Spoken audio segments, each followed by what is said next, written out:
A WNBA player just drove her fist into Caitlin Clark's throat on national television, stepped over her body, and the referees standing 3 feet away called nothing. But the no call itself isn't the real story. What happened in the days after, the pattern it revealed, and the number the league has been quietly hoping nobody adds up again. That's what actually explains why Caitlin Clark's health has turned into the single most dangerous variable in professional sports business right now. Stay until the end, because there's a detail in her injury file that changes how you should read everything that's happened this season. Before we get into it, subscribe to the channel so you don't miss what happens next, because this story is moving fast, and the league's next move is going to tell us everything. It happened in the second quarter. In a game, the Indiana Fever would go on to lose 111-109. Caitlin Clark drove into the lane, lost her footing after contact with Phoenix defender Lexi Held, and went down in a scramble for a loose ball with 3 Mercury players collapsing around her. As she lay on the floor, Phoenix forward Alyssa Thomas pressed her closed fist into Clark's throat, then stepped over her on the way back up the court. No foul was called. Not a common foul, not a flagrant, nothing. The game kept moving as if nothing had happened, and it took a video replay circulating within minutes for the rest of the basketball world to understand what the crowd in Indianapolis had just watched live. This wasn't even the only questionable non-call of the night. Later in the same quarter, Clark went up for a 3-point attempt while being closely guarded by Mercury guard Valerian Ayayi. As Clark came down from her shot, Ayayi's foot appeared to slide directly underneath her landing space, the exact kind of closeout that gets flagged as reckless in other situations. Officials reviewed it. They chose not to upgrade it. Clark eventually left the game for good in the third quarter, grabbing at her back. Fever head coach Stephanie White did not wait for a press conference to say what she thought. At halftime, she confronted the officiating crew directly. Afterward, she didn't soften anything for the cameras. She called it egregious and utterly disrespectful, and pointed out that despite flagging it to the referees at the break, Indiana still ended up whistled for 11 fouls in the fourth quarter to Phoenix's 2, with Phoenix shooting 24 free throws in the second half alone. Her exact words were that a fist to the throat is crazy, it's dangerous, and that when these things keep happening over and over, eventually it gets frustrating. The league reviewed the play the next day. Alyssa Thomas was retroactively hit with a flagrant foul too and a 1-game suspension, which she served days later against Toronto. Indiana's front office released a statement saying player safety should be paramount in the league. On paper, that looks like accountability. In practice, it raised a much bigger question that the suspension alone did nothing to answer. And it's a question we're going to come back to later in this video, because the answer might explain why this keeps happening specifically to her. Social media did what the officiating crew didn't. Within hours, the clip of Thomas's fist and Clark's throat was everywhere, dissected frame by fans, analysts, and former players. The gap between what millions of people could clearly see on their phones and what 3 trained officials standing on the court somehow missed became the story in itself. And it's exactly the kind of gap that keeps forcing this league to explain itself after the fact, instead of getting it right the first time. Because this was not an isolated incident, and anyone who has followed Caitlin Clark's 2 seasons in the league knows it. Just 2 nights before the throat incident, in a different meeting between these same 2 teams, Clark picked up a technical foul for what officials described as clapping and instigating during a heated sequence that also produced technical fouls for 4 other players, Fever teammates Sophie Cunningham and Maisha Hines-Allen, and Mercury players Alyssa Thomas and Dewana Bonner, with 2 of them ejected. The league spent days deliberating whether to even rescind Clark's technical, especially after a nearly identical clapping incident involving Dallas guard Paige Beckers had been rescinded earlier in the season. Go back further, and the pattern gets harder to ignore. In 2024, Kennedy Carter hip-checked Clark on a play where Clark didn't even have the ball, and no foul was called in the moment. That non-call became one of the defining images of Clark's rookie season, and it is the exact comparison fans and analysts reached for the instant Alyssa Thomas's fist landed on her throat 2 years later. 2 seasons, 2 viral non-calls, the same player on the receiving end both times. What makes this more than just a Caitlin Clark story is what it says about how the league actually functions in real time. A superstar can be hit in the throat in front of a national broadcast audience, and the default institutional response is silence until the internet forces a review. The suspension came, but it came after the fact, after the clip had already been viewed millions of times, after coaches and players and journalists had already spent a full day saying out loud what the referees wouldn't call in the moment. Sirat Sohi of The Ringer put it plainly in the days after. The suspension didn't solve the WNBA's problem, it exposed it.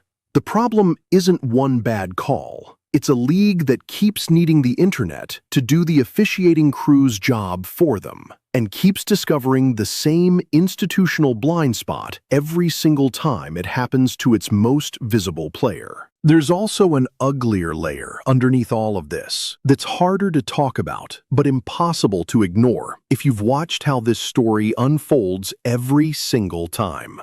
Analysts covering the fallout have repeatedly pointed to the racial and personal dynamics that surface whenever Clark is involved in a physical incident, along with a recurring instinct in parts of the media ecosystem to immediately defend whoever hit her rather than simply call the play what it was.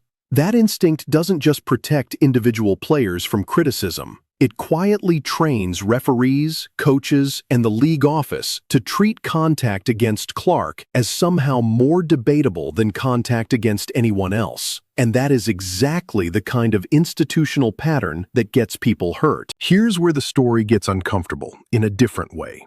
Clark left this game with a back injury, not the throat contact itself, but a fall in the third quarter that forced her out for good. She's since been ruled out for at least a week, with head coach Stephanie White saying there was, in her words, no indication of a firm return timeline, though the plan is to use Indiana's scheduled break to get her treatment before a return targeted for July 5th against the defending champion Aces. But to understand why this particular injury has people nervous, you have to look at what came before it. Clark's second professional season, 2025, was essentially erased by soft tissue injuries. A left quad strain in May, a groin injury that sidelined her for the WNBA All-Star game she was supposed to captain in her own city. A second, separate groin injury 4 games after her first return, one the Fever initially downplayed as day-to-day before she never played again that season. She finished the year having appeared in just 13 of 44 games. Heading into 2026, the hope inside the organization was that the 2025 breakdown was bad luck, or the byproduct of one injury forcing her body to compensate and overload somewhere else. A well-documented pattern in sports medicine, where the body protects a damaged area by shifting stress onto muscles never designed to absorb it. A comprehensive medical evaluation after her second groin injury reportedly found no structural explanation, which was meant to be reassuring. Except the back soreness didn't wait long to show up again this year. Clark was managing it as far back as the season opener against the Wings, visibly using a heating pad and brace on the sideline.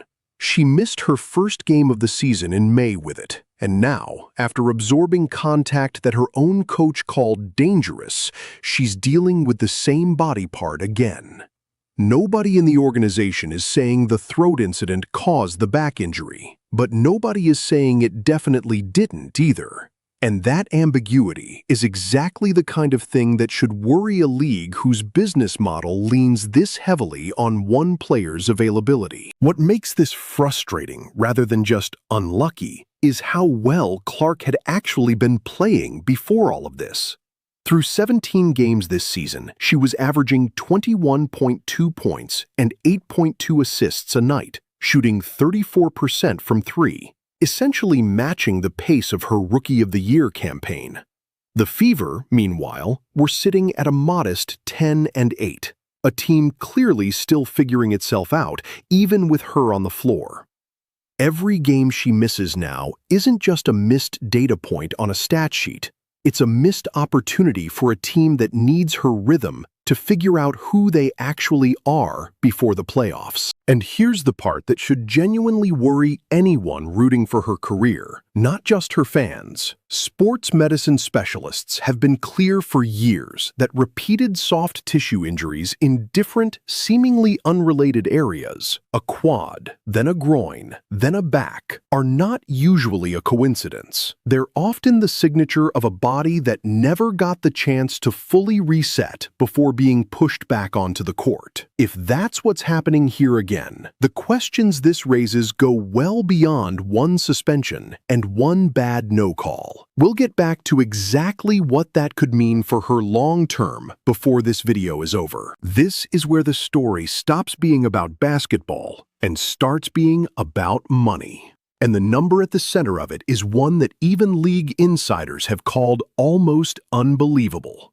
Ryan Brewer, a finance professor at Indiana University who specializes in valuation, calculated that Caitlin Clark was personally responsible for 26.5% of all WNBA economic activity during her 2024 rookie season alone, a figure covering ticket sales, merchandise, and television revenue across the entire league, not just her own team. To put that in perspective, this is a league with more than a dozen franchises and hundreds of players. More than a quarter of everything the league generated financially traced back to one 22-year-old rookie. Brewer's analysis also found the Indiana Fever's franchise valuation jumped from roughly $90 million to more than $340 million in the span of a single year.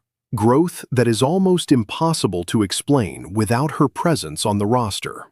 That is not a controversial or disputed number. It came from an independent academic study, not a marketing department. And it's precisely why every hard foul, every no call, every game she misses carries financial weight that has nothing to do with the final score. It's worth remembering what's actually at stake for Indiana this season, because it raises the pressure on all of this even further.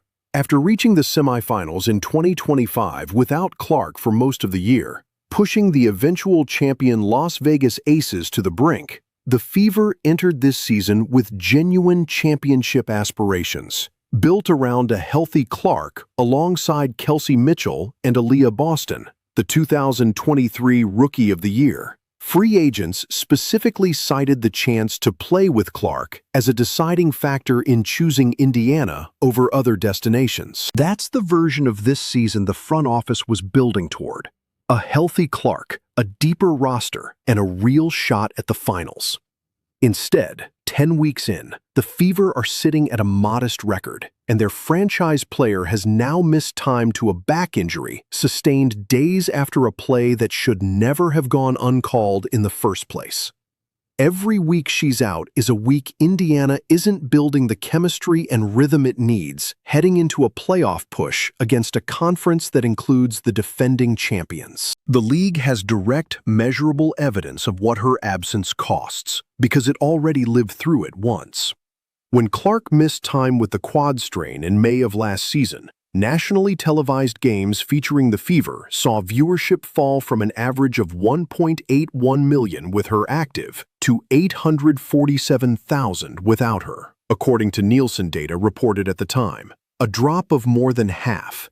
Average ticket prices for the affected Fever games fell from around $137 to roughly $80 over that stretch. When she was later ruled out of hosting her own All-Star game in Indianapolis with a groin injury, Get-in ticket prices for that event dropped 48% in a matter of days. None of this means the WNBA is a one-player league, and plenty of serious analysts have pushed back on that framing, pointing out that other stars, other rivalries, and a genuinely expanding fan base are all part of the league's growth story too. But the specific data from Clark's absences last year is real. It's been independently reported by multiple outlets, and it shows a level of financial exposure that no franchise wants tied to a single player's hamstrings and lower back. Think about what that actually means for a league office trying to plan a season. You cannot sell sponsors on guaranteed viewership numbers if your single biggest driver of those numbers can disappear for weeks at a time because of a play that should have been whistled dead. You cannot promise broadcast partners a marquee matchup and then explain away a collapsed rating by saying the star got hurt on a non-call. Every one of these incidents isn't just a basketball problem. It's a breach of the implicit promise the league makes to the people paying for its media rights. So when this year's back injury happened just days after a nationally televised, uncalled hit to her throat, it wasn't just a basketball story. It was a business risk playing out in real time in front of sponsors, broadcast partners, and league office executives who have already seen this exact scenario tank their numbers once before, and who now have to explain to their own bosses why it's happening again. Part of why the league keeps struggling to protect Clark in real time may come down to something less about officiating mechanics and more about internal politics. This season alone, WNBA legend and analyst Lisa Leslie publicly named A'ja Wilson, not Clark, as the true face of the league. A comment that immediately drew backlash from Clark's fan base and reignited a debate that's been simmering since her rookie year. Around the same time, commentator Emmanuel Acho argued on national television that the WNBA would actually be better off without Clark, despite acknowledging her record-breaking impact on the league's popularity and revenue. You don't have to agree with either take to notice the pattern. There is a real, ongoing tension inside the basketball world about how much credit, attention, and protection Clark deserves relative to players who spent years building the league before she arrived. That tension doesn't show up in a box score, but it's very plausible that it shows up in split-second decisions, in whether a referee blows the whistle immediately or waits to see how a play unfolds, in whether a borderline foul gets the benefit of the doubt or gets waved off. None of this excuses a fist to the throat. Nothing does. But it does help explain why the same non-call keeps happening to the same player 2 years and 2 viral moments apart, in a league that insists every time that it takes player safety seriously. There's a deadline hanging over all of this that makes the timing even more sensitive. The league's current collective bargaining negotiations, which will shape player salaries across the entire WNBA, are unfolding against this exact backdrop. Every player in the league has a direct financial stake in the league walking into those talks showing strength, not fragility. A season defined by uncalled fouls on its most bankable star, followed by another injury, is not the message ownership wants heading into negotiations, where players are pushing hard for a bigger share of a rapidly growing pie. One that recently included the league signing an 11-year, $2.2 billion media rights deal starting in 2026. That contradiction is worth sitting with. The same player whose popularity is driving the media deals and franchise valuations that make a stronger CBA possible for everyone is also the player absorbing the physical punishment that keeps putting those same numbers at risk. Protecting her is not a favor to one team. Structurally, it's protecting the leverage every player in that room is trying to negotiate with, whether they want to admit that publicly or not. This is also why the league's incentives are more complicated than they look from the outside. A weaker season, marked by declining trust in officiating and a star player missing time, gives ownership more room to argue that the league's finances are too uncertain to support the raises players are asking for, which means the players who benefit least from Clark being protected in the moment may end up paying the largest long-term price for the league failing to protect her. It's worth asking what happens in other major sports when a league's most commercially important player gets targeted with the kind of contact Clark absorbed. Leagues like the NBA have built a long track record of moving quickly and publicly when a marquee player is on the receiving end of dangerous or unnecessary contact, precisely because protecting the player is understood as inseparable from protecting the business. The message in those cases tends to be immediate and unambiguous, rather than something that only gets addressed after days of public pressure and video evidence circulating online. The WNBA's response this time did eventually land in the same place, with a suspension and an official acknowledgement that the play should have been called. But the sequence, no call in the moment, a full news cycle of outrage, then a retroactive punishment, is the part that keeps repeating. And every time it repeats, it reinforces the same question critics like Christine Brennan and Sirat Sohi have been asking publicly for 2 seasons now. Is the league capable of protecting its most valuable asset in real time, or only after the fact? Veteran sports journalist Christine Brennan has been one of the loudest and most consistent voices pushing back on this exact pattern, repeatedly calling on the league to address how Clark is officiated compared to everyone else on the floor. That criticism has not gone unchallenged inside the industry either, with fellow broadcaster Sarah Spain publicly disagreeing with Brennan's framing, a disagreement that says a lot about how divided even experienced sports media figures are on how to talk about this. Which tells you something important. This isn't a fringe complaint from angry fans online anymore. It's a live, unresolved argument happening among the people whose job is to cover this league professionally. Caitlin Clark is currently listed without a firm return date, with July 5th against Las Vegas circled as the earliest realistic target. Whether she plays that day, or whether this back issue turns into something longer, is going to tell us a lot more than just her health status. It's going to tell us whether the pattern from 2025, the quad, the groin, the compounding soft tissue injuries that ended her season early, is repeating itself in a new form, or whether this really was an isolated setback like the organization is hoping. And there's a detail in all of this that hasn't gotten nearly enough attention. Sports medicine experts have pointed out for years that when an athlete is dealing with lingering issues in one area of the body, sudden, awkward contact, like a fall during a scramble for a loose ball, is exactly the kind of moment that can turn a manageable, day-to-day problem into something that costs weeks instead of days. Nobody has confirmed that's what happened here, but the timing, a hard, chaotic fall 2 plays after a no-call throat shot, followed immediately by a back injury that has kept her out with no clear timetable, is the kind of coincidence that should make everyone paying attention a little uneasy. The league now has a choice to make that goes well beyond one suspension. Keep responding only when the outrage forces its hand, and keep gambling with the health of the player driving more than a quarter of its entire economy.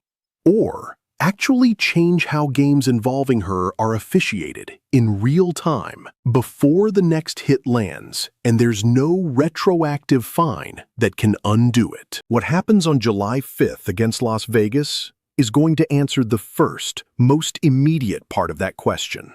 But the bigger answer, whether this league has actually learned anything from 3 straight seasons of the exact same story playing out, quad strain, groin injury, technical foul controversy, throat incident, back injury, is going to take a lot longer to reveal itself. And based on everything that's happened so far, it's fair to wonder whether the WNBA even sees a problem here at all, or whether Caitlin Clark's body is simply the cost of doing business in a league that still hasn't figured out how to protect the very thing keeping its lights on.